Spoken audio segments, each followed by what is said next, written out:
Aujourd'hui, je vais vous parler des OGM.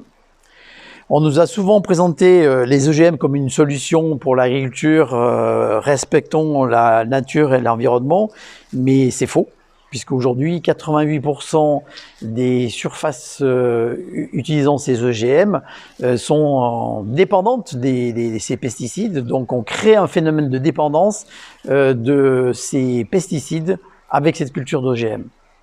Aujourd'hui, plus que jamais, nous avons besoin d'innovation. Il faut faire de la recherche agronomique avec les agriculteurs, bien entendu, sur le terrain pour trouver des solutions dans les fermes. En réduisant la dépendance des agriculteurs aux entrants. Et c'est ce que font les agriculteurs bio aujourd'hui, et ça marche, mais on a besoin de plus de recherche pour accompagner ces nouvelles pratiques. Pour les PME de l'agroalimentaire, il est parfois difficile de vérifier l'utilisation ou la présence d'OGM. C'est pour ça qu'aujourd'hui, au sein du Synabio, on a créé un groupe de travail qui est là pour accompagner nos adhérents, pour mettre en place toutes ces techniques. Nous souhaitons une totale transparence pour les producteurs et les consommateurs, pour les filières bio qui font le choix de ne pas utiliser ces organismes génétiquement modifiés, pour qu'on puisse tracer et cadrer ces choix des variétés.